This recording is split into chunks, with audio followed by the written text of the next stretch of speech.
हमें एक प्राचीन काल के एक भक्त शिरोमणि, प्रथम महिला महंत भारत की, उनका नाम था सहजोबाई। क्या नाम था?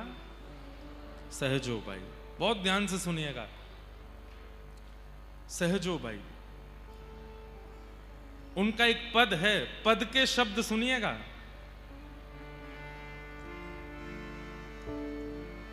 गुरु ना बिसारूं, गुरु ना बिसारूं, मैं राम तज डारूं, गुरु ना बिसारूं, मैं राम तज डारूं। ये बोलने की सामर्थ्य किसी में नहीं है इस समय संसार में। क्या कह रही है सहजोबाई? मैं परमात्मा को छोड़ सकती हूं लेकिन अपने गुरु को नहीं छोड़ सकती। उनके गुरु जी उनके खुद के ही परिवार के बड़े भैया थे, उनका नाम था श्री श्यामचरण दास जी महाराज। ध्यान से सुनिएगा, गुरु निष्ठा कैसी होती है और गुरु कृपा कैसी होती है। सहजोबाई अपने विवाह के मंडप में बैठी थी। अपने पारिवारिक एक बड़े भैया थे, उनको उनकी रहनी से उन्होंने उनको अपना गुरु मान लिया। उनके विचार, उनकी रहनी, उनकी बातों से उनको अपना गुरु मान लिया।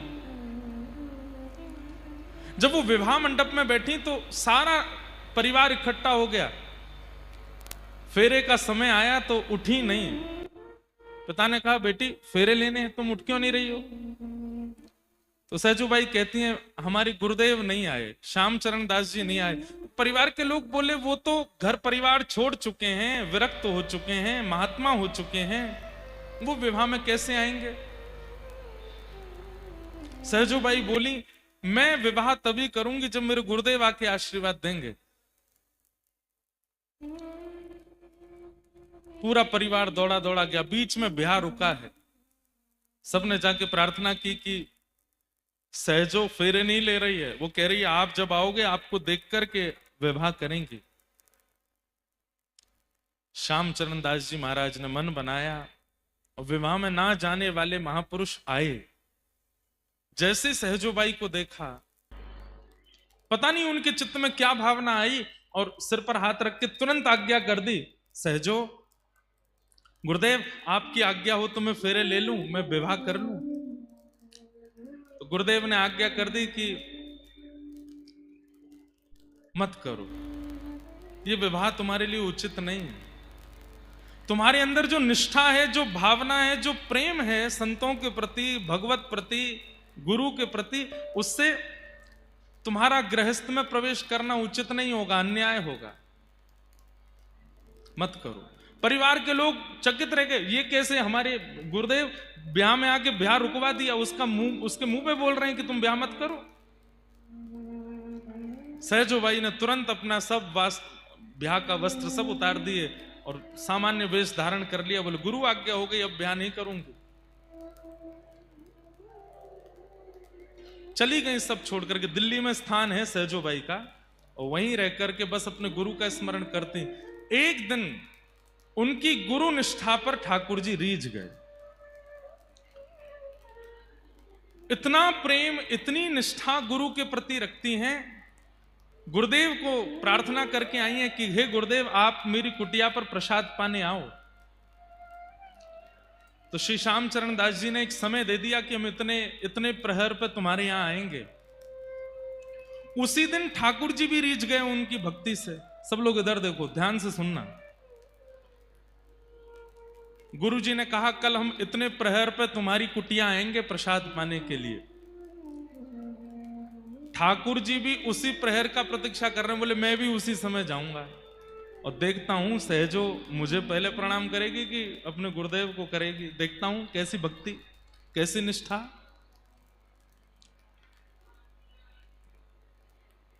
सहजोबाई अपने हाथ में पूजा का थाल लेकर के द्वार पर खड़ी हैं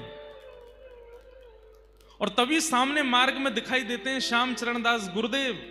गुरुदेव को देखते ही नेत्रों से अश्रुपात होने लगे, रोम रोम कंपित होने लगा। मेरे सदगुरुदेव भगवान पधार रहे हैं।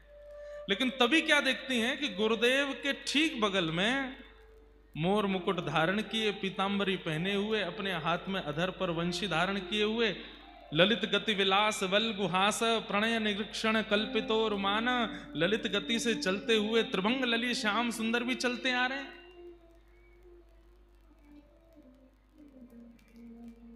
बहुत प्रसिद्ध दोहा है, सब बोलते हैं, गुरु गोविंद दोनों खड़े काके लागू पाए, बलिहारी गुरुदेव की मोहि गोविंद दियो बताए।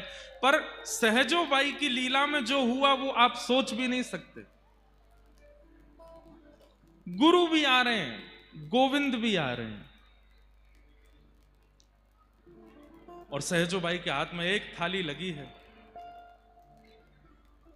मैंने जब ये कथा पहली बार पढ़ी तो मैं यहीं रुक गया और मन में विचार करने लगा कि अगर सहजो बाई की जगह मैं होता तो मैं क्या करता। अगर मेरे गुरु आ रहे होते और मेरे सामने मेरे ठाकुर भी आ रहे होते तो मैं क्या करता, या आप क्या करते। तो मैंने अपने आप से पूछा कि अगर सहजो बाई की जगह मैं होता, द्वार पे गुरु गोविंद दोनों आ जाते तो मैं क्या करता। तो मेरे मन में जो उत्तर आया आप सब उससे सहमत हो गए। उत्तर यह था कि मैं गुरुदेव से कहता, हे गुरुदेव, आज कुटिया पर ठाकुर जी आए हैं, मैं अकेला प्रणाम नहीं करूंगा, आप मेरे साथ आ जाओ, दोनों एक साथ ठाकुर जी को वंदन करेंगे। या थाल आप ले लीजिए, मैं देख के दर्शन करूंगा, आप प्रणाम करो, आप वंदन करो, आप आरती उतारो। हमारी बात पे तो आपने ताली बजा दी, लेकिन सहजो बाई की सुनो। सहजो बाई ने क्या किया। हम होते तो क्या करते, गुरुदेव को पहले बुलाते और गुरुदेव आप भी साथ आ जाइए, ठाकुर जी का एक साथ पूजन करेंगे। लेकिन सहजो बाई ने जब देखा कि ठाकुर भी आ रहे हैं और गोविंद भी आ रहे हैं, तो बस कुछ कदम दूर रह गए। इतने में सहजो बाई थाल रख के दौड़ करके गई। पहली बार ठाकुर जी को देखा है और ठाकुर जी का हाथ पकड़ के खींच के अपने पास लाई और थाल हाथ में पकड़ा के बोली, आपसे मिलाने वाले गुरुदेव आ रहे हैं, पूजा कीजिए इनकी, स्वागत कीजिए इनका, मेरे गुरुदेव आ रहे हैं। ठाकुर जी सहजो बाई की ओर देखने लगे, बोले, सहजो, मैं ईश्वर हूं, मैं परमात्मा हूं, मेरी कृपा से तुझे जन्म मिला, मेरी कृपा से तुझे दृष्टि मिली, मेरी कृपा से तुझे हाथ मिले, मेरी कृपा से पैर मिला, मेरी कृपा से वाणी मिली, मेरी कृपा से तेरा अस्तित्व है। और मैं तेरे द्वार पर आया, तू तब भी तेरे प्रकार ही जन्म लेने वाले, एक सामान्य मां के गर्भ से जन्म लेने वाली गुरु की पूजा मुझसे करा रही है। सहजो बाई कहती हैं, हे नाथ, आंख आपने दी, पर इन आंखों से देखना किसको चाहिए ये तो गुरु ने बताया। हाथ आपने दिए, पर इन हाथों से सेवा किसकी करें ये तो गुरु ने सिखाया। शरीर आपने दिया, पर इस शरीर से अगर गुरु नहीं मिले होते, शरीर आपने दिया तो इस शरीर से हमारी गति तो अधम ही होती, हम तो नरक में ही जा रहे होते। पर हमें वैकुंठ का मार्ग दिखाने वाले तो गुरु हैं। आपने पंच इंद्रियां दी, आपने सब कुछ दिया, पर इन सब कुछ का सदुपयोग सिखाने वाले तो गुरु है ना। अब ज्यादा बात नहीं बनाओ, चलो गुरुदेव की पूजा करो। ठाकुर जी के नेत्र सजल हो गए और पहली बार इतिहास में ऐसा हुआ, शिष्य बगल में खड़ा है, गुरुदेव सामने खड़े और ठाकुर जी दोनों की आरती उतार रहे हैं, सहजो बाई। और तब सहजो बाई ने एक पद गाया। वो पद कल से ही, जब से मैंने दद्दा जी का रूप देखा है और जब से इनके समस्त शिष्य परिकर को मैं देख रहा हूं, तब से ये पद मेरे मन में आ रहा है बार बार। सहजो बाई गाती हैं अपने गुरुदेव के लिए। और एक अभी आगे तो बहुत लीला हुई, अंदर घर में गए तो फिर वहां होड़ लगी, एक आसन लगा, ठाकुर जी बोले मैं बैठूंगा। सहजो बाई बोली, एक बात कहूं। ठाकुर जी बोले, हाँ बोलो। आपको बुलाया था क्या मैंने? आप बिना निमंत्रण के आए हो। आसन तो निमंत्रित व्यक्ति के लिए लगाया गया है, तो गुरु जी बैठेंगे, गुरुदेव को बैठा दिया। और तब सहजो बाई ने अपने गुरु को केंद्र में लेकर के एक पद गाया। आज श्री दद्दा जी के स्वरूप को देख करके उनके समस्त शिष्य परिकर की ओर से मैं गा रहा हूं, पिसारूं पर राम तज डारूं। और ये सहजो बाई अकेली नहीं है ऐसी। जितनों को भी भगवत साक्षात्कार हुआ है 90% वो हैं जिन पर गुरु कृपा हुई है। 10% वो हैं जो पूर्व जन्म में या किसी जन्म में गुरु कृपा प्राप्त कर चुके हैं। उस हिसाब से 100% बिना गुरु कृपा के भगवत साक्षात्कार संसार की वास्तविकता का अनुभव ही नहीं हो पाता। ऐसे गुरु के प्रति अपने श्रद्धा सुमन अर्पित करते हुए, निष्ठा अर्पित करते हुए यहां दद्दा धाम का निर्माण हो रहा है। और आज अपनी आत्मा की मैया, आत्म कल्याण करावे वाली मैया का ये दिव्य धाम यहां निर्माण हुआ है और उसमें हमें सेवा करने का अवसर मिल रहा है। ये सौभाग्य है। गुरु अप्रत्यक्ष रूप से भगवत स्वरूप, भगवत वाहक के रूप में है।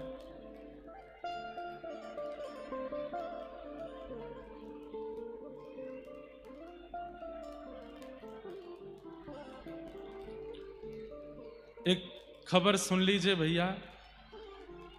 एक गार्गी गुप्ता नाम की छोटी सी बालिका है, अभी इस वक्त मंच पे है। कैमरा वाले भैया कृपा कर इनको दिखा दें। इनके माता पिता नहीं मिल रहे हैं या ये पिताजी इनके नहीं मिल रहे हैं, ऐसा। बालिका तो मिल गई, इनके पेरेंट्स नहीं मिल रहे हैं। पिताजी का नाम कपिल गुप्ता है। वो जहां कहीं भी हो मंच के आसपास आकर के अपनी लाली को ले लीजिए। बालिका नहीं खोई है, बालिका तो व्यासपीठ के पास है। पिताजी खो गए हैं इनके। जिन किन को भी इनके पिताजी मिले कृपा कर उनको यहां तक पहुंचा दें और अपनी लाली को आप अपने संग ले जाइए। मिले कहीं पिताजी? हाथ वाथ खड़े कर दो भैया, जहां तक आवाज जा रही हो माइक की। कपिल गुप्ता जी इनके पिताजी हैं, वो तुरंत आ जाइए और आकर के अपनी लाली को ले जाइए। यहां पूरे विश्व को गुरु मिल गए पर एक लाली के पिताजी खो गए। देखिए, संसारी संबंध कभी भी खो सकते हैं पर गुरु कभी नहीं खोते। गुरु सदा रहते हैं। वो प्रत्यक्ष रूप में नहीं है तो अप्रत्यक्ष रूप से अपना संकेत, अपना कोई ना कोई भाव पहुंचा देते हैं। आप ऐसा भी मान सकते हैं कि हम व्यास रूप में बैठ करके बैठ गए, यहां पर सुबह भी कथा हो रही है, शाम को भी कथा का क्रम है और भी सब वक्तागण आएंगे। दद्दाजी से मुझे कल पता चला कि 5000 लोग भी अगर दद्दाजी को प्रश्न पत्र लिख करके भेजते थे, अपनी संशय लिख करके भेजते थे, तो दद्दाजी सबका समाधान करते थे। 5000 लोगों को अपने आप लिख करके उत्तर देते थे। हमारे आशुतोष राणा जी बता रहे थे, मैंने कभी सोते हुए उनको नहीं देखा।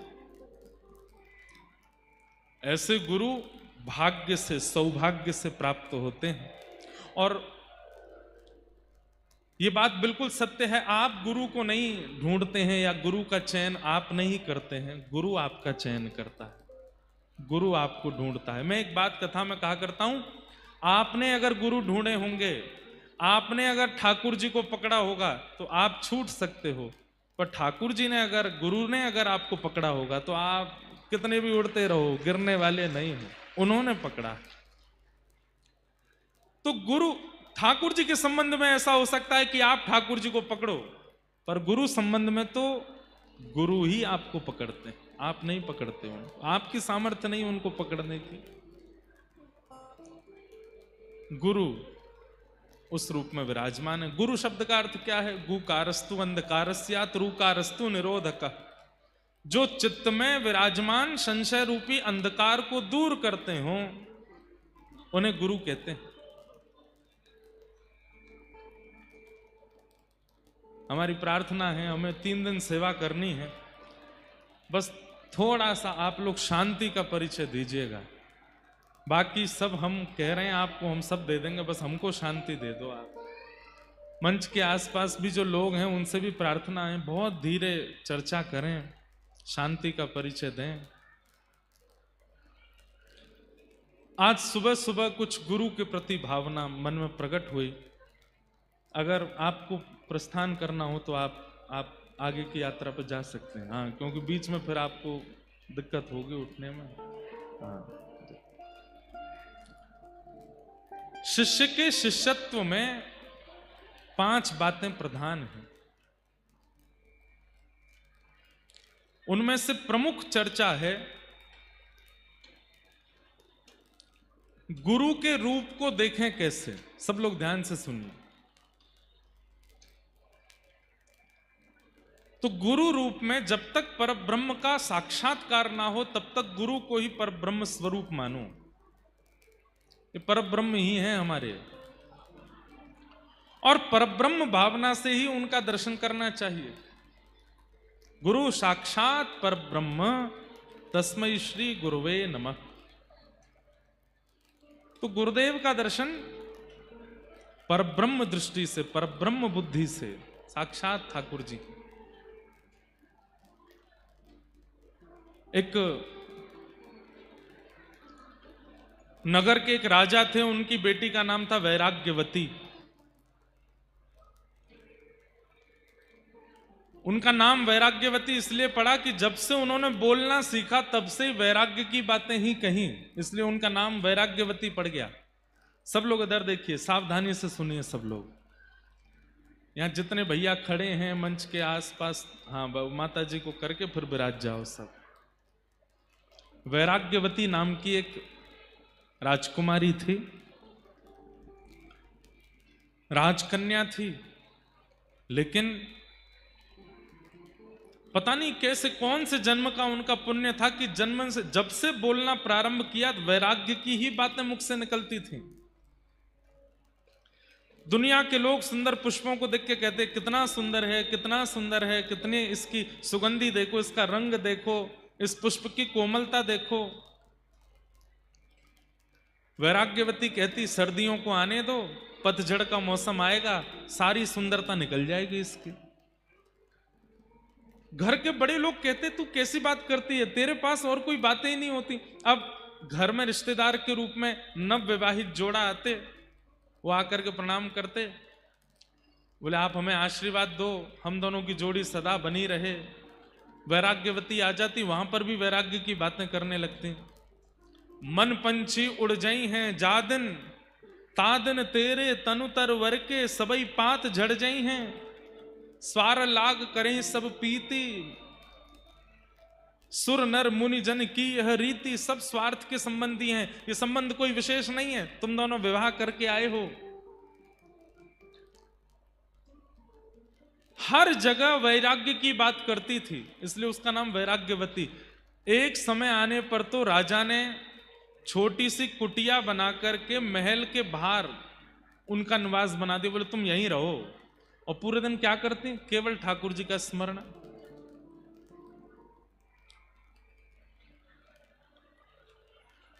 वैराग्यवती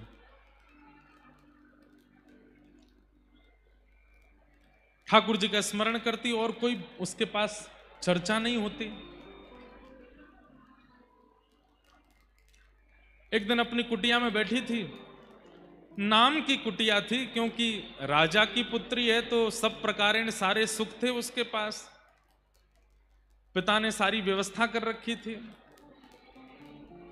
सोने चांदी के बर्तन दे रखे हैं, सब कुछ दे रखा है, सब कुछ व्यवस्थित था उनके पास। तो एक बार एक चोर आया, ध्यान से सुनिएगा,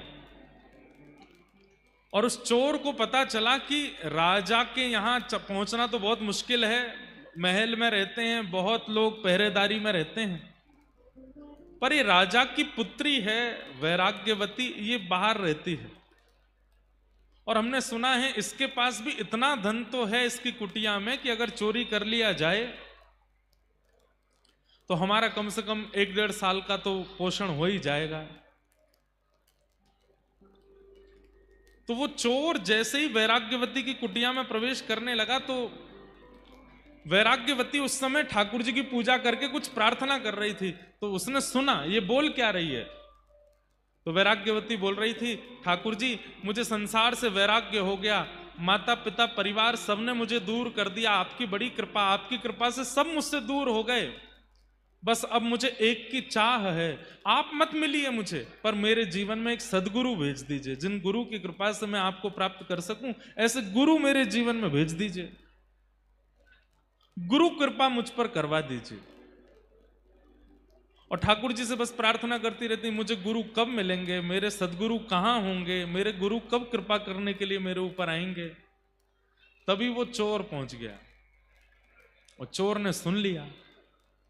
चोर ने मन में विचार किया, ये गुरु खोज रही है, भेष ही तो बदलना है, मैं बन के चला जाता हूं। धोती पहन करके, सिर पर बढ़िया त्रिपुंड लगा करके और हाथ गले में कुछ मालाएं डाल करके, झोला टांग करके तुरंत द्वार पर आ गए और द्वार पर आकर के उस वैराग्यवती से कहने लगे, जल मिलेगा, हम बड़े प्यासे हैं, सीताराम जल मिलेगा। वैराग्यवती ने देखा, देख करके बोली, मेरे द्वार पर संत आए हैं। तुरंत जल लेकर के आई और जल ला करके जैसे प्रस्तुत करने लगी तो वो चोर जो संत का रूप धारण करके बोला, अरे अरे सुनो, प्यास तो मुझे बहुत लगी है, लेकिन मेरा एक नियम है। क्या? मैं जब तक दीक्षा नहीं दे देता, जब तक अपना शिष्य नहीं बना देता, तब तक उसके हाथ से कुछ पाता नहीं हूं। मैं केवल शिष्यों के हाथ से ही जल पीता हूं, शिष्यों के हाथ से ही प्रसाद पाता हूं। अब प्यास तो मुझे बहुत लगी है, रात्रि का समय, सब सो रहे हैं और तुम्हारे हाथ से पानी पीना है, प्यास तो बहुत लगी, लेकिन बिना शिष्य बनाए कैसे पीऊं?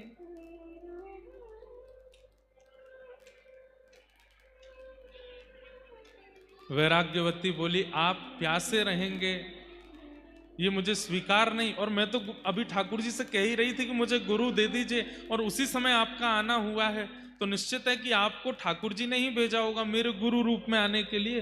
आप एक काम कीजिए, जल का पात्र बाद में आप पी लीजिएगा, मुझे दीक्षा दे दीजिए। हाँ, ये काम बढ़िया रहेगा, बैठो। और चोर ने अब उसको जो भी आता था मंत्र वंत्र बोलना, जो उसको राम नाम याद था या जो भी नाम याद था, कान में बोल दिया और गले में एक माला पहना दी, तिलक कर दिया, बोले आज से तुम मेरी शिष्या हो, लाओ अब जल पिलाओ। जलपान कर लिया।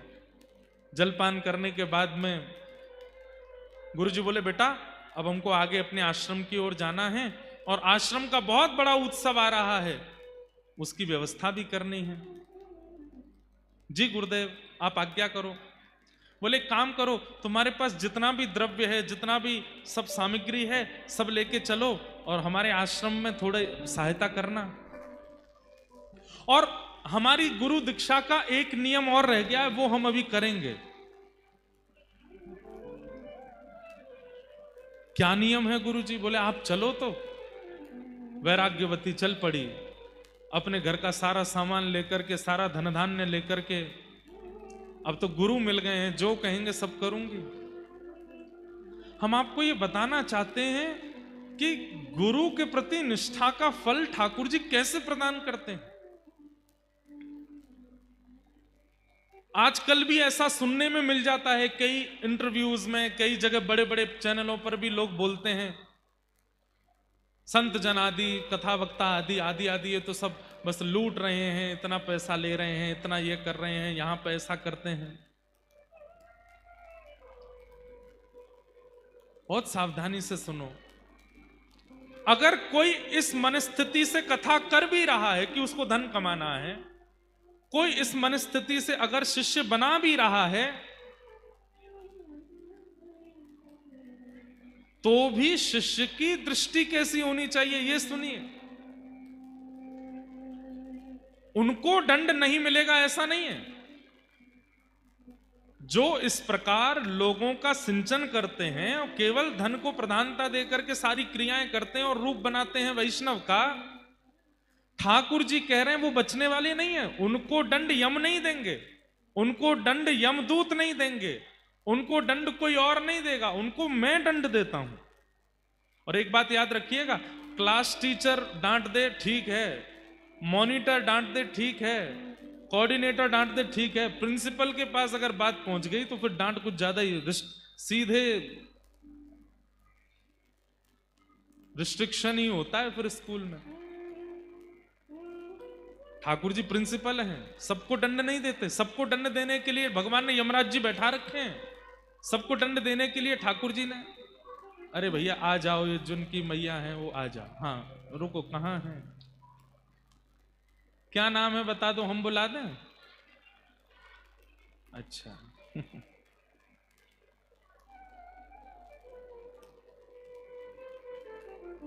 अद्भुत है, वाह।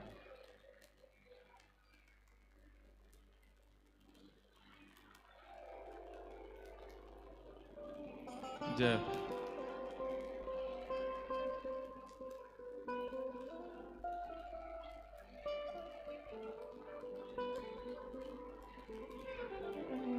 जय।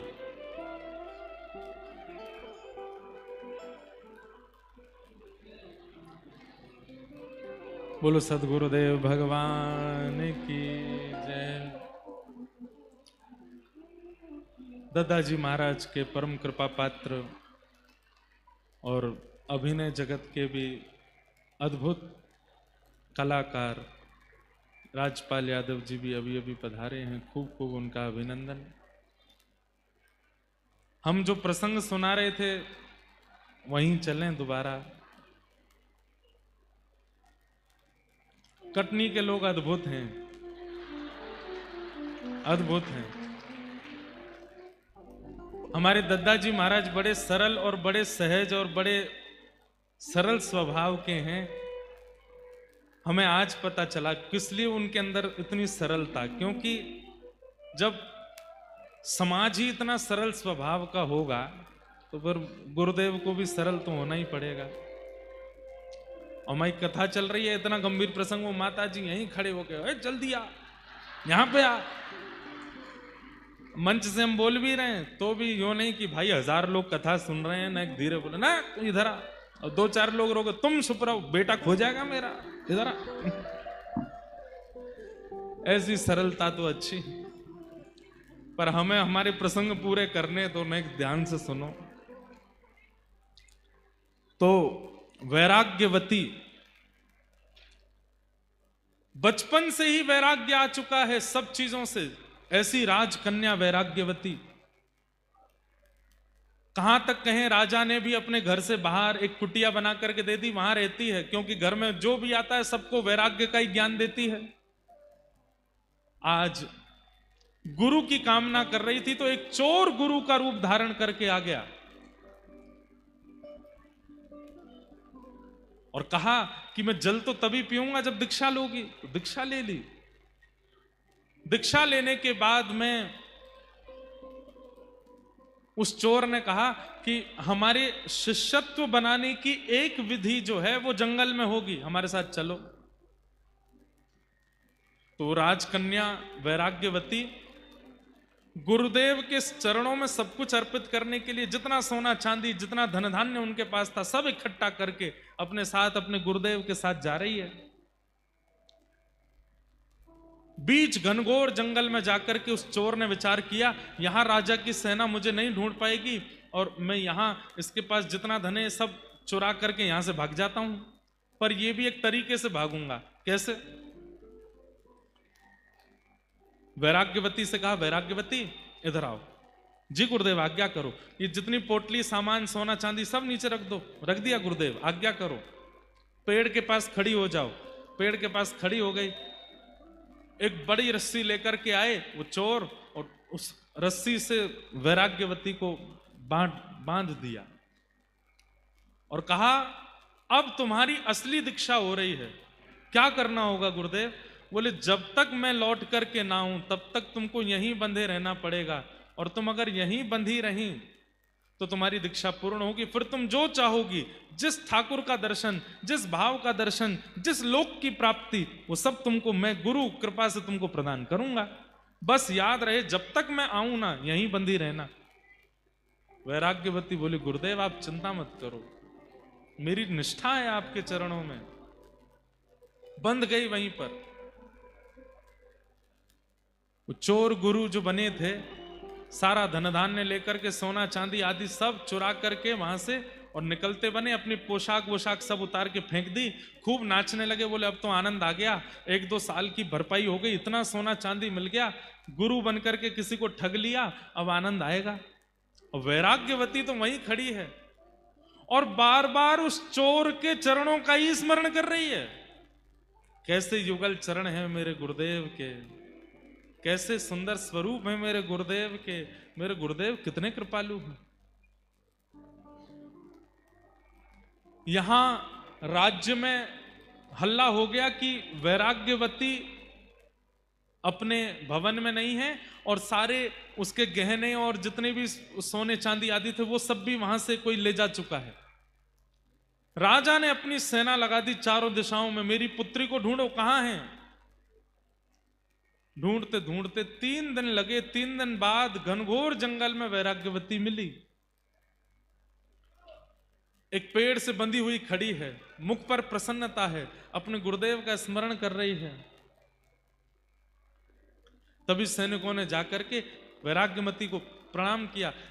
प्रणाम राजकुमारी, पिताजी महाराज आपको ढूंढ रहे हैं, आप जल्दी चलिए। जैसे ही रस्सी खोलने लगे, खबरदार खोलना नहीं, मेरे गुरुदेव मुझे बांध करके, मेरी दीक्षा चल रही है, जब तक गुरुदेव लौट करके नहीं आएंगे तब तक मुझे यहीं रहना है।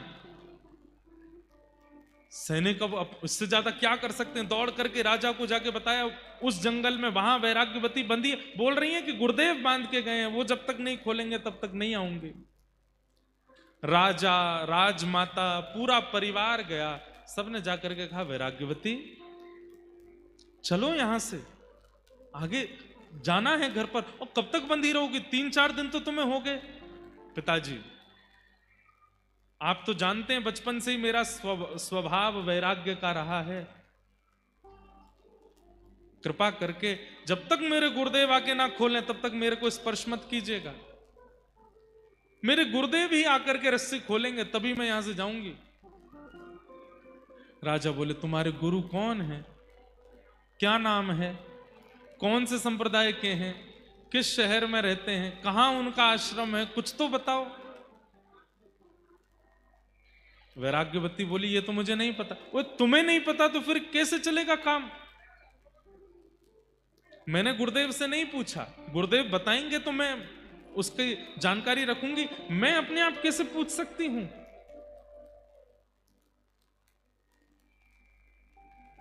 राजा बोले क्या करें, बड़े बड़े आचार्य, बड़े बड़े राजघराने में जो संत महापुरुष थे, सबने आकर के वैराग्यवती को समझाने का प्रयास किया। वैराग्यवती वो कोई गुरु नहीं है, वो ठग है, तुम्हारे सारे बर्तन लेकर के, सारे तुम्हारे आभूषण लेकर के भाग गया है, कोई गुरु रूप धारण करके आया, तुमको ऐसे ही परेशान करके चला गया है। वैराग्यवती बोली कृपा करके मेरे गुरुदेव के बारे में ऐसा मत बोलिए, वो मेरे गुरु हैं, वो चाहें तो मेरा सर्वस्व ले लें, मुझे कोई चिंता नहीं है। बड़े बड़े संत, बड़े बड़े ऋषि आचार्य आए, लेकिन कोई भी वैराग्यवती को मुक्त नहीं कर पाया। अगर आपने मुझे मुक्त करने का प्रयास किया मैं प्राण त्याग दूंगी अपने। सब चिंता में बैठे, तभी अनेक संतों ने नारद जी का स्मरण किया, वहीं बैठ करके यज्ञ किया, नारद जी का आवाहन करना चाहा कि हे नारद जी आप पधारो। हाथ में करताल लेकर के, वीणा लेकर के श्री नारद जी प्रकट हो गए और प्रकट होकर के बोले कहिए क्या बात है। बोले कि हमारी पुत्री यहाँ पिछले करीब 10-12 दिनों से बंधी हुई है और कह रही है गुरु आके खोलेंगे तो ही मुक्त होंगी। नारद जी महाराज ने जाकर के कहा पुत्री मैं नारद हूं, देवदत्ताम मिमाम वीणाम स्वरत ब्रह्म विभूषिताम मूर्छयित्वा हरिकथाम गायमानश्चराम्य हम। मैं देवदत्ता वीणा लेकर के जगह जगह ठाकुर जी का यश गाता हूं, मैं नारद हूं, मैं तुम्हें आज्ञा देता हूं ये रस्सी खोल दो, माता पिता परेशान हो रहे हैं तुम्हारे।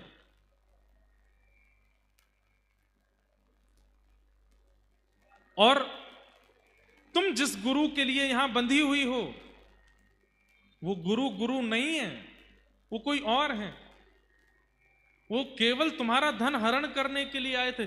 इतने में वेदमती वैराग्यवती बोलने लगी मुझे विश्वास हो गया आप नारद नहीं हो, बोले कि तुम्हें मुझ पे संशय हो रहा है? बोले हाँ, क्योंकि मेरे गुरु की निंदा कर रहे हो मेरे सामने खड़े होके।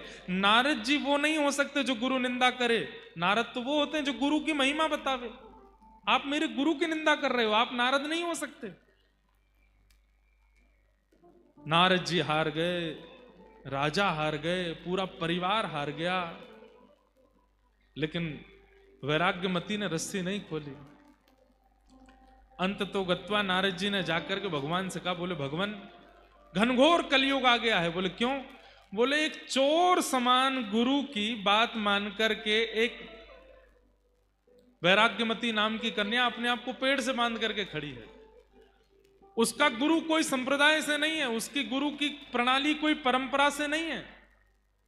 घनघोर पापी एक चोर जबरदस्ती गुरु दीक्षा देकर के चला गया, और उस वैराग्यमती को देखो बंद करके खड़ी है एक पेड़ से। मेरे गुरु आके खोलेंगे तो ही खोलूंगी। ठाकुर जी बोले हम चलते हैं, हम जाकर के बोलेंगे तो खोलना पड़ेगा। शंख चक्र गदा पद्मधारी श्रीमन नारायण गरुड़ पर विराजमान होकर के आ गए। चारों लोकों से महाराज, चारों ओर से, तीनों लोकों से पुष्प वर्षण होने लगा। ठाकुर जी प्रकट हो गए, वैराग्यमती के नेत्र सजल हो गए, पूरा परिवार धन धन्य हो गया। ठाकुर जी प्रकट हो गए, ठाकुर जी प्रकट हो गए। ठाकुर जी ने प्रकट होकर के वैराग्यमती को देखा, बोले हम तुम्हारी निष्ठा पे बहुत प्रसन्न हैं। ऐसी गुरु निष्ठा, ऐसी गुरु निष्ठा कि तुमने इतने इतने महीनों से अपने आप को पेड़ से बांध करके रखा है। हम तुम्हारी निष्ठा से बड़े प्रसन्न हैं। अब हम आज्ञा करते हैं, तुम ये रस्सी खोल दो। और जिन गुरु का मंत्र लेकर के और जिन गुरु से दीक्षा लेकर के तुम यहां खड़ी हो, वो गुरु नहीं है, वो एक चोर हैं, वो सामान्य व्यक्ति है, केवल तुमको ठगने के लिए गुरु का रूप धारण करके आया। वैराग्यमती के नेत्र सजल हो गए। ठाकुर जी के चरणों में वहीं से सिर झुका करके प्रणाम करती हुई बोली कि नाथ, पिता ने आकर के रोका, कुल गुरु ने आकर के रोका, नारद जी ने आकर के रोका, सबने एक ही बात कही कि मेरे गुरु चोर हैं, मेरे गुरु गुरु नहीं है, मेरे गुरु ठग हैं। सबने गलत गलत शब्द कहे, पर मैं मानती रही कि मेरे गुरु ही परम सत्य हैं। और आज तो इस बात पर प्रमाण हो गया कि मेरे गुरु सर्वोपरि है। भगवान बोले मैं निंदा कर रहा हूं तो भी तुम मान रही हो सर्वोपरि। वैराग्यमती कहती है, जिन गुरु के जीवन में आते ही कुल गुरु के पास मुझे नहीं जाना पड़ा, वो यहां आ गए, नारद जी यहां आ गए, और अंततो गत्वा ठाकुर जी यहां आ गए। वो गुरु नकली कैसे हो सकते? जिन गुरु की दीक्षा प्रदान करते ही ठाकुर जी को मेरे सामने आना पड़ गया। अरे लोग हजार हजार वर्ष तक तप करते रह जाते हैं, आप उनकी तरफ देखते तक नहीं हो। यहां पर 11 दिन मुझे बंधे हुए पेड़ से, और मेरे गुरु बांध करके चले गए और बोल करके गए जब तक मैं ना आऊं तब तक खोलना नहीं। अगर मैंने पहले ही खोल दिया होता तो आज आपके दर्शन होते, नारद जी के दर्शन होते, इतने युग पुरुषों के दर्शन होते। ये मेरी गुरु की वाणी और ये मेरे गुरु की कृपा है। भगवान बोले जय हो, चलो अब हम आज्ञा कर रहे हैं, खोल दो। बोले ना, जब तक गुरु जी नहीं खोलेंगे तब तक नहीं आऊंगी। भगवान ने नारद जी को बोला, हे नारद क्या करो, हनुमान जी को बुलाओ। हनुमान जी आए। हनुमान जी के प्रकट होते ही वैराग्यमती बोली, अब तो और विश्वास हो गया कि मेरे गुरु जी, देखो हनुमान जी भी आ गए। अरे हमने इनको अपने काम से बुलाया। बोले किसी भी काम से बुलाया, दर्शन तो मुझे हो रहे हैं ना। अरे हनुमान जी बड़ी दिक्कत आ गई है, तुम एक काम करो। हनुमान जी बोले क्या करना है? इसके गुरु जी खोज के लाओ। हनुमान जी गए, वैराग्यमती अपने गुरु का परिचय दो। बोले परिचय कुछ नहीं पता, बस इतना पता वो मेरे गुरु हैं। कहाँ रहते हैं, क्या नाम है, क्या है, कुछ नहीं। अरे 10 मिनट पहले दीक्षा हुई, 10 मिनट बाद गुरुजी बांध के चले गए, मुझे कुछ नहीं पता उनके बारे में। और देखो इतनी कम जानकारी होते हुए भी कैसी गुरु कृपा हुई मेरे ऊपर। भगवान से हनुमान जी बोले क्या करना है भगवान, ये तो बावली है गुरु के पीछे। हनुमान जी इसके गुरु को खोजना है, और वास्तविक में वो सिद्धियों से ही पता चलेगा इसके गुरु कहां हैं। तो आप अपनी अष्ट सिद्धियों को प्रकट करके थोड़ा विचार कीजिए, ढूंढिए कि इसके गुरु कहाँ हैं। हनुमान जी ने अपनी नवनिधि अष्ट सिद्धियों को प्रकट किया और अपने मंत्र शक्ति से ढूंढा, तो ढूंढते अरे राम राम राम राम, क्या हुआ? बोले पास के राज्य में एक नगर सेठ है, उसके यहां पर चोरी कर रहे हैं इसके गुरुजी। बोले वही हैं इसके गुरुजी, लेके आओ। बोले चोर गुरुजी हैं? बोले हाँ। इतने में ही हनुमान जी महाराज तो अंतर ध्यान हुए, गदा लेकर के तुरंत प्रकट हो गए। गुरुजी यहां तिजोरी में से सामान निकाल रहे थे, पीछे मुड़ करके देखा तो पवन पुत्र हनुमान। हनुमान जी को देख करके गुरुजी, हे भगवान आप कैसे आ गए? हनुमान जी बोले चलो हमारे साथ, तुमको ले जाने आए हैं। बोले कि मैंने तो उम्मीद रखी थी कि यमदूत आएंगे, लेकिन आप आए हो, रामदूत आए हैं। मैंने ऐसे ऐसे काम किए कि मुझे तो लगा कि यमदूत ही आएंगे मुझको लेने, लेकिन आप आ गए नाथ, बड़ी कृपा। हनुमान जी लेकर के पहुंचे, जैसे ही प्रकट हुए हनुमान जी गुरु जी को लेकर के, आहा शंख चक्र गदा पद्म धारण करके गरुण जी पर भगवान बैठे हैं, नारद जी बैठे हैं, बड़े बड़े देवता बैठे हैं और सारा राजवंश खड़ा है और एक पेड़ से बंधी हुई वैराग्यमती खड़ी है।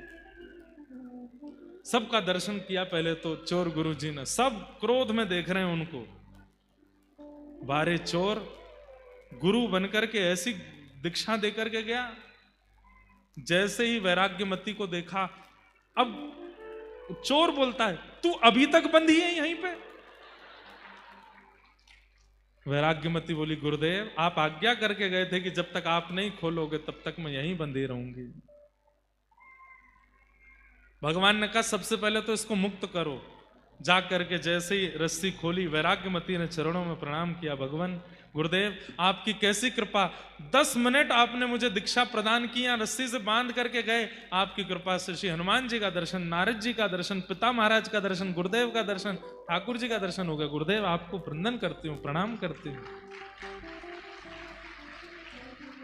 भगवान ने हनुमान जी की ओर देखा, नारद जी की ओर देखा, सब साधन मुझे प्राप्त करने के एक तरफ, हनुमान जी देख लीजिए, और गुरु निष्ठा एक तरफ, ये गुरु निष्ठा है। तो हमारी प्रार्थना, ये बात हमने क्यों कही, गुरु को गुरुत्व मत सिखाओ, उनको रहने दो वो जैसे हैं, आप अपने शिष्यत्व में निष्ठा ले आओ। अगर गुरु अपनी पदवी से कभी गिर भी गए होंगे तो आपका शिष्यत्व उनको उठा लेगा, उनको पुनः विराजमान कर देगा। आजकल ऐसा ही होता है, हमारे भारत में कई जगह पर ऐसे ही गुरु प्रकट हो गए हैं। हर कोई दद्दा जी के जैसा स्वरूप का नहीं है, हर कोई श्रीमद वल्लभाचार्य जी जैसा नहीं है, श्री हितरवंश महाप्रभु जैसा नहीं है, हर कोई रैदास जी जैसा नहीं है। गली गली में गुरु फिरे, हमसे दीक्षा ले, स्वर्ग जाओ चाहे नरक में, हमें तो बस लिफाफा दो, ऐसे गुरु हैं। पर हमारी आपसे प्रार्थना, पहली बात, सीधे गुरु मत बनाइए, कुछ दिन वाणी का संग कीजिए, वचनामृत सुनो। और आप पूछेंगे कि वाणी में क्या सुने, वाणी से अनुभव कीजिए कि आपके चित्त के संशयों का समाधान होता है कि नहीं। और दूसरी विशेष बात, इनकी वाणी सुनकर के मुझे भगवत साक्षात्कार की अनुभूति होती है कि नहीं। ठाकुर जी के प्रति अगर सामीप्य बढ़ रहा है, गलत मार्ग त्यागने की चित्त में इच्छा हो रही है, अपने जीवन को सुधारने का मन बन रहा है, अगर किसी की वाणी सुन करके, किसी का दर्शन करके, किसी के संग रह करके अपने दोषों को दूर करने की चित्त में इच्छा प्रकट हो रही है, तो समझो वो गुरु, और तब उनसे दीक्षा ग्रहण करो। लेकिन गलती हो गई, जल्दीबाजी में दीक्षा ले लिए, अब बाद में पता चला कि गुरु जी तो ऐसे ही हैं, तब क्या करें। तो ये बात मन में लानी ही नहीं है कि गुरु जी ऐसे ही हैं, हमारे गुरु जी जैसे भी हैं सर्वोपरि। आप अपनी निष्ठा प्रगाढ़ कर लो। अगर गुरु अपनी गुरु स्थिति से गिर भी गया होगा, ठाकुर जी उसको संभाल लेंगे आपके शिष्यत्व से।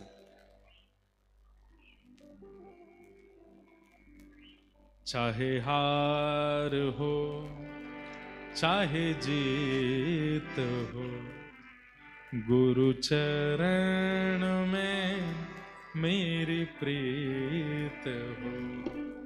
चाहे हार हो चाहे जीत। आजकल ऐसा भी होता है, अगर शिष्य जीत रहा है तो उसको लगता है मेरे गुरुजी बलवान है, मेरे गुरुजी आनंददायी है, मेरे गुरुजी बढ़िया हैं, क्योंकि मेरा सब बढ़िया चल रहा है, कमाई भी हो रही है, घर भी बन रहा है, सब कुछ बहुत बढ़िया चल रहा है, इसका मतलब मेरे गुरु की बड़ी कृपा है। नहीं, चाहे जैसी परिस्थिति आ जाए, आप अपने गुरु के प्रति निष्ठा का त्याग मत करो। कई बार ऐसा होता है बंधुओं कि गुरु शरणागति लेने के अगले दिन ही कष्ट आने शुरू हो जाते हैं। बहुत ध्यान से सुनिए सब लोग। हम तीसरी बार कटनी वालों से प्रार्थना कर रहे हैं, हमें बस शांति दे दीजिए और हमें कुछ नहीं चाहिए। हम साक्षात दद्दा जी को आपके चित्त में प्रकट कर देंगे, ये हमारा वचन है, बस आप हमको शांति दे दो। भाव इतने प्रकट होते हैं पर हम भूल जाते हैं आप लोगों की हिलना डुलना ये सब देख देख के, तो इसलिए हमारी प्रार्थना थोड़े नेक शांति से सुनो। क्या बता रहा था मैं? कई शिष्यों ने ये अनुभव किया होगा, कईयों के तो दीक्षा के बाद दिन ही बदल गए, खाकपति थे अरबपति बन गए, सब कुछ प्राप्त हो गया। और कईयों को दीक्षा के तुरंत बाद ही ठोकर लगी, गिर गए, नाक में लग गई, मुंह में लग गई और सब खत्म और होने लगा। जो रहा सहा था वो भी चला गया। दोनों स्थिति का क्या भाव है गुरु प्रणाली में, गुरु कृपा में, दोनों स्थिति का क्या भाव है? ध्यान से सुनो। अगर गुरु शरणागति प्राप्त करते ही सब छूटने लगे, सब खत्म मात्र सा होने लगे, तो इसका अर्थ है हम आप सब लोग अनेक जन्मों तक पृथ्वी पर अपने पूर्व जन्मों के या इस जन्म के कर्मों को भोगने आते हैं। ये सबको पता है, ये प्रारब्ध कर्म हम भोग रहे हैं। हमने ऐसा ही कुछ पूर्व में किया है जिसका फल हमको इस जन्म में मिल रहा है। इस जन्म में भी हम कुछ ना कुछ कर देंगे तो अगले जन्म में भी भोगना पड़ेगा। गुरु की कृपा कैसी होती है कि गुरु शरणागति प्राप्त होते ही, गुरु के मन का नहीं पता उन्होंने क्या विचार किया। अगर वो किसी पर बहुत कृपा कर देते हैं तो एक बार में सोच लेते हैं, लाला मन में विचार कर लेते हैं कि भाई अभी इसके 6-7 जन्म और बचे हैं, इसको 6-7 जन्मों तक अपने पूर्व के किए हुए कृत्यों को भोगना पड़ेगा। ठाकुर जी से प्रार्थना कर देते हैं, नाथ 6-7 जन्मों तक इसको नहीं बुलाइए, इसी जन्म में सब खत्म करवाइए। अगले दिन से ही कष्ट प्रारंभ होते हैं। 7 जन्मों तक जो प्राप्त होने वाला है वो एक ही जन्म में आ जाता है। सब धीरे धीरे भोग भोग करके वो बस उस समय धैर्य ना छोड़े, अपने चित्त के धैर्य को डगमगाने ना दे, बस भोग जो भी आ रहा है सामने, गुरु गोविंद दोनों को प्रणाम करके सबको सह ले। गुरु की अति कृपा होती है, तब व्यक्ति के जीवन के सारे कष्ट एक समय पर ही आ जाते हैं और सबको भोग करके वो निवृत्त हो जाता है। जीवन में आने वाले कष्ट से व्यक्ति जब भागता है, जीवन में आने वाले कष्ट के निवारण के लिए दुनिया भर के प्रयास जब व्यक्ति करता है तो वो कष्ट रुक जाते हैं और फिर प्रतीक्षा करते हैं, कोई नहीं आज रोक दो, 5 साल बाद फिर आएंगे। इसलिए उनको एक बार में ही स्वीकार कर लीजिए, गुरु गोविंद को प्रणाम करके सबको भोग लीजिए। 7 जन्मों में प्राप्त होने वाला कष्ट अगर गुरु कृपा और गुरु भाव में आपकी निष्ठा होगी, 7 दिन में व्यतीत हो जाएगा, 7 दिन में नष्ट हो जाएगा, निवृत्ति हो जाएगी। इसलिए उसके बाद गुरु पर संशय मत करो। हमने गुरु दीक्षा लिया, हमने गुरु शरणागति ली, हमने गुरुदेव को प्रणाम किया, हमारे तो जीवन में बड़े कष्ट आ गए। उसके बाद वो कष्ट नहीं, वो अनेक जन्मार्जित जो आपके भोग हैं वो सब एक साथ आए हैं और गुरु ने कृपा करके कहा एक बार में सबको नष्ट निवृत्त कर लो। 7 बजे हैं, कथा का विश्राम दिवस, विश्राम समय 7 है, लेकिन तब है जब 4 बजे शुरू हो जाए। तो अगर विलंब से कथा प्रारंभ होगी तो फिर विलंब से ही विश्राम होगी। और रोज रात्रि में यहाँ संकीर्तन भी है। आज हमारे कन्हैया मित्तल जी आएंगे, आप सब लोगों को खाटू नरेश के मधुर भजन संकीर्तन सुनाएंगे। रोज यहाँ पर सुबह के सत्र में पार्थिव शिवलिंगों का निर्माण, सुबह भी कोई ना कोई सत्र में आचार्य चरणों की वाणी, संध्या के समय हम आपका थोड़ा समय लेंगे और रात्रि में संकीर्तन होगा। बिल्कुल सावधानी से सब लोग विराजिए।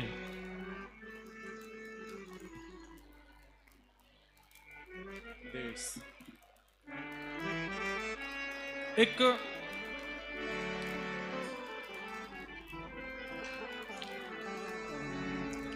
आप ही के रीवा खंड में जबलपुर के पास में एक स्थान है। मैं वहां पिछली बार जब जबलपुर आया था तो दर्शन भी करने गया था। स्थान का नाम गड़ा है और वहां श्री सेवक जी महाराज का स्थान है। एक बात आप सबको माननी पड़ेगी कि हमारे वृंदावन के यश को गाने वाले ज्यादा तक मध्य प्रदेश के लोग हुए। आज पूरा विश्व वृंदावन जाता है। वृंदावन की रस भक्ति से सब लोग आनंदित होते हैं। श्री राधा रानी का, ठाकुर जी का सबसे ज्यादा यश गाने वाले जो प्रसिद्ध भक्त हुए वो सब मध्य प्रदेश से ही हुए। उनमें से एक नाम है सेवक जी का, जो जबलपुर के पास में विराजे। बहुत सावधानी से सब लोग कथा श्रवण करो। बहुत अच्छा चरित्र है सेवक जी का।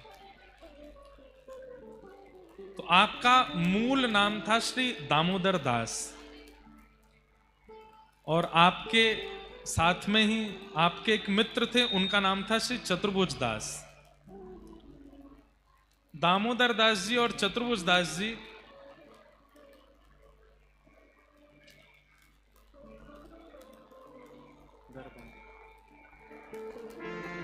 ये दो परम मित्र थे। एक बात हमारी बहुत ध्यान से सुनिएगा। मित्र वही जो हरि सो मिलावे, मित्र वो नहीं जो व्यसन करावे, मित्र वो नहीं जो आपको आनंद करावे, मित्र वो नहीं जो आपको खिलावे पिलावे, मित्र वो नहीं जो आपको धन देवे। मित्र वही जो हरि सो मिलावे, पत्नी वही जो हरि सो मिलावे, पुत्र वही जो हरि सो मिलावे, संबंध श्रेष्ठ वही जो हरि सो मिलावे। कोई भी संबंध उठा लीजिए, पत्नी का हो, पुत्र का हो, मित्र का हो, भाई का हो, गुरु का हो, किसी भी प्रकार का संबंध है, वो श्रेष्ठ तभी मानो कि उसके पास जाकर के हरि चर्चा होती है। तो मित्र वही जो हरि सो मिलावे, मित्र वही जो वृंदावन बसावे, मित्र वही जो जग जंजाल छुड़ावे, वो मित्र अच्छा है। आजकल मित्र उनको बनाते हैं हमारे युवा लोग, युवा भाई बहन, उनको ये मित्र बनाते हैं जो व्यसनी है। हम कथा करने जाते हैं तो कई सारे युवा आते हैं और कथा सुनने वाले युवाओं की एक पीड़ा है, सुनने वाले युवाओं की, ना सुनने वालों की नहीं। कथा सुनने वाले युवाओं की एक पीड़ा है और वो पीड़ा ये है कि महाराज जी, कथा सुनते सुनते हमने समय से सोना शुरू कर दिया, समय से उठना शुरू कर दिया, व्यभिचार करना बंद कर दिया, उल्टा सीधा खाना पीना बंद कर दिया। हमने अपना आचरण सुधार दिया, लेकिन इससे एक क्षति हो गई। मैंने कहा क्या? हमारे मित्र बहुत कम हो गए। मैंने कहा क्यों? बोले ऐसा कह करके मजाक उड़ाते हैं कि ये तो 10 बजे सो जाता है। 10 बजे सोने वाले व्यक्ति के मित्र नहीं है, सुबह 5 बजे उठ जाने वाले के मित्र नहीं होते, प्याज लहसुन के बिना भोजन खाने वाले को मित्र छोड़ देते हैं, व्यसन ना करने वाले को मित्र छोड़ देते हैं। आजकल के व्यसनी जीव ऐसे लोगों को अपने जीवन में रहने नहीं देते। अरे मित्रता की बात तो बहुत दूर की है, विवाह संबंध भी आजकल ऐसे ही बन रहे हैं। देखने के लिए जब परिवार जाता है तो ये कह के जाएंगे कोई व्यसन तो नहीं करता, खाता पीता तो नहीं लड़का, वो नहीं, कुछ खाते पीते नहीं है। फिर जब लड़का फाइनल हो जाता है तो लड़का लड़की की जब बात होती है तो फिर होती है कि तुम पीती हो कि नहीं। लड़की अगर कहते हाँ तो फिर पक्की है, कुंडली नहीं दिखवा रहे दोनों, ब्याह कर ले, दोनों पिएंगे फिर। आजकल व्यसनी होने से संबंध बन रहे हैं। एक समय व्यसनी न होने से आपकी पूछ थी, और आज अगर आप व्यसनी नहीं हो तो आपकी पूछ नहीं है। और ये भगवान की बहुत बड़ी कृपा है। आप व्यसन छोड़ते हैं और व्यसनी आपको छोड़ देते हैं। अपने आप सफाई हो रही है आसपास, क्या दिक्कत है? तो आजकल के युवाओं के ये बहुत प्रश्न होते हैं, महाराज जी हमारे मित्रों ने हमको छोड़ दिया क्योंकि हम जल्दी उठ जाते हैं, क्योंकि हम झूठ नहीं बोलते, क्योंकि हम देर रात्रि तक पार्टी नहीं करते, क्योंकि हम गलत नहीं खाते, क्योंकि हम कथा सुनते हैं, क्योंकि हम सेवा करते हैं। बिल्कुल निराश मत होइए, हताश मत होइए। ये संसारिक बहलूपिया मित्र आपका त्याग कर देंगे। श्री कृष्ण ही आपके परम सखा बन के आएंगे और आपको स्वीकार करेंगे। बस प्रतीक्षा करो, ठाकुर जी आएंगे, ठाकुर जी सखा बन जाएंगे। तो मित्र वही जो हरि सो मिलावे, मित्र वही जो वृंदावन बसावे, मित्र वही जो व्यसन छुड़ावे, मित्र वही जो सतमार्ग दिखावे, वो मित्र है। तो जबलपुर में दो मित्र थे पास के गांव में, जिनका नाम था दामोदर दास। अब यहां के लोग, अब देखिए कितनी बड़ी बात है, जिनकी मैं चर्चा सुनाने जा रहा हूं, जबलपुर और रीवा खंड के लोग ही इनको नहीं जानते, और हमारे वृंदावन में इनका नाम सुनते ही हाथ जुड़ जाता है। सेवक जी महाराज, आप राधा वल्लभ जी के मंदिर में जाकर के कह दीजिए कि हम सेवक जी के गांव से आए हैं, तो वहां दो चार लोग आपके पैर छीलेंगे कि आप सेवक जी के गांव से आए। और छोड़िए, आज विश्व प्रसिद्ध परम पूजनीय प्रातः स्मरणीय श्री प्रेमानंद जी महाराज, उनके पास जाके बस इतना बोलना, हम सेवक जी के गांव से आए हैं, महाराज जी आपको माला पहनाएंगे कि आप सेवक जी के यहां से आए हो। तब फिर सत्य बता देना, गांव तो दूर है, आए रेवा खंड से, रेवा खंड उन्हीं का ही है। सेवक जी महाराज वो हैं, उनका चरित्र हम सुना रहे हैं आपको। नेक शांति और दे दो इधर उधर वाले, नीचे वाले नेक शांति कर लो भैया सब। तो श्री दामोदर दास जी और श्री चतुर्भुज दास, ये दो मित्र थे। कभी कभी ठाकुर जी कई लोगों के, अब ऐसा होता है कि अब कथा हो रही है, यहां पर कोई आकर के बैठ गया और बैठे बैठे उसने कथा सुनी, कथा सुनकर के उसके चित्त में भक्ति पहली बार जगी कथा सुनने से। कई लोगों के साथ ऐसा होता है, पर कई लोग ऐसे होते हैं वो जन्म से ही भक्त होते हैं। मंदिर जाना, कथा सुनना, सत्संग करना, गुरुओं को प्रणाम करना बचपन से ही उनकी आदत जैसी हो जाती, सिखाना नहीं पड़ता, उनका स्वभाव बन जाता है। तो ऐसे ही थे श्री दामोदर दास जी और श्री चतुर्भुज दास जी, इसलिए दोनों मित्र हो गए। आप दोनों का नियम था कि जबलपुर में कोई भी संत जन पधारते, उनको प्रणाम करके निमंत्रित करना कि आप हमारी कुटिया के पास, घर के पास चलो, वहीं बैठ करके आप कुछ सत्संग करो, वहीं हम आपको प्रसाद पवाएंगे, एक रात्रि हमको सेवा का अवसर दो, कल आप आगे निकल जाना। ऐसी प्रसिद्धि हो गई कि अब जो कोई भी आता है जबलपुर क्षेत्र में, उसे इन्हीं के यहां जाते, दामोदर दास जी के यहां।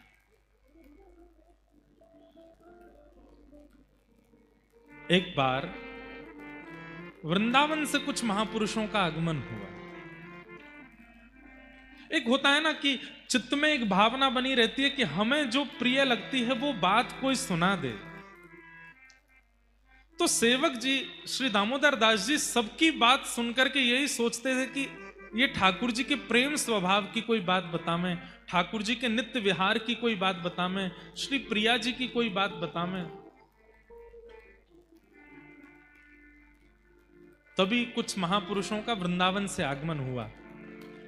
वृंदावन से महापुरुष आए तो उनको एक पेड़ के नीचे बैठवाया, संत चरणों में प्रणाम किया, चरण धो करके कहा महाराज जी कोई सत्संग सुनाइए।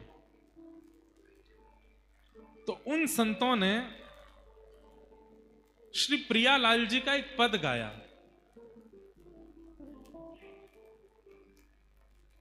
बसो मोरे नैनन में दो चंद, बसो मोरे चंद बसो मोरे नैनन में दो चंद बसो मोरे नैनन में दो चंद। श्री हितरवंश महाप्रभु कहते हैं ठाकुर जी ने हमको दो आंखें क्यों दी? एक आंख से भी देखा जा सकता था, फिर दो क्यों दी? तब महाप्रभु जी श्री हितरवंश महाप्रभु कहते हैं ताकि एक नेत्र में श्याम सुंदर विराजें और दूसरे नेत्र में किशोरी जी विराजें। दो लोग आवेंगे तो द्वार बड़े होने चाहिए ना, इसलिए भगवान ने हमको दो द्वार दिए ताकि दोनों विराजें।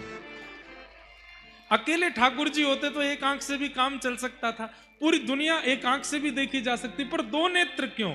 क्योंकि हम जिनका दर्शन करते हैं वो युगल हैं, और दोनों युगल को प्रवेश कराने के लिए द्वार बड़े होने चाहिए, दो होने चाहिए। जैसे कईयों के घरों में एक ही किवाड़ होती है, एक ही गेट खुलता है, वहीं से घुसते हैं। कई लोग घरों में ऐसे होते हैं, दो गेट खुलते हैं। तो ऐसे ही भगवान हितरवंश महाप्रभु कह रहे हैं ये दो गेट है, दोनों खुलते हैं तब युगल अंदर प्रवेश करते हैं। गौर वरण वृषभानु नंदिनी गौर वरण वृषभानु नंदिनी श्याम वरण नंद नंदन ओ श्याम वरण नंद नंदन बसो मोरे नैनन में दो चंद बसो मोरे नैनन में दो चंद। जैसे ये पद गाया, ये पद सुनते ही श्री दामोदर दास जी के नेत्रों से अपने आप आंसू गिरने लगे, और ये पद सुनते ही उनके नेत्रों से अविरल अश्रुधार गिरने लगी। और बस वो जो प्रवचन कर रहे थे उनकी बस प्रतीक्षा कर रहे थे, ये विश्राम कब लेंगे, मैं इनसे पूछूं कि मुझे ये रस कहां मिलेगा। जैसे उनका प्रवचन विश्राम हुआ, चरणों में प्रणाम किया, बोले भगवान मैं तो इसी रस की प्यास में बैठा हूं, नर्मदा जी के तट पर बैठकर के नित्य प्रार्थना करता हूं, ऐसे संत आमे हमारे क्षेत्र में जो प्रेम रस की बात बतावें, श्री प्रिया प्रियतम की बात बतावें। आज मैं धन्य हो गया, मुझे बस ये बता दीजिए ये रस कहां से आया है। तब वो संत फिर गाने लगे, यह रस वृंदावन ते आयो, यह रस वृंदावन ते आयो। ये तो वृंदावन से आया है, और वृंदावन में भी इस रस के अनेक प्रवाहक हैं, पर एक अद्भुत प्रवाहक हैं श्री हितरवंश महाप्रभु। जैसे ही श्री हितरवंश महाप्रभु का नाम सुना, सेवक जी के तो रोम रोम नृत्य करने लगा। नाम सुनते ही, सुनिए, गुरु मिले नहीं हैं, गुरु का दर्शन नहीं हुआ है, गुरु की छवि नहीं दिखी है, केवल गुरु का नाम कान में पड़ते ही समाधान हो गया, यही तो गुरु हैं। कोई नाम ले दे वे बस। आज भी स्थिति है, हमें कोई बात का प्रमाण देना है तो हम क्या कह देते हैं, गोस्वामी तुलसीदास जी ऐसा कहते हैं। तुलसीदास जी का नाम आते ही व्यक्ति को दोबारा रीचेक नहीं करना पड़ता, गोस्वामी जी कह रहे हैं तो सत्य ही कहा होगा। भक्तिमती मीराबाई ऐसा कहती हैं, ये बात सुनते ही हमारे मन में विश्वास आ जाता, मीराबाई कह रही हैं तो सत्य ही कहा होगा।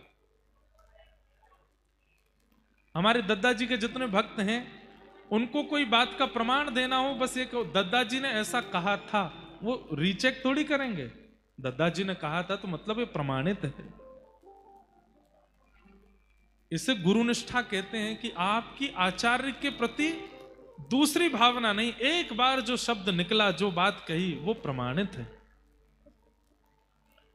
हितरवंश महाप्रभु का नाम सुनते ही श्री दामोदर दास जी के तो नेत्र पुलकित हो गए, रोम रोम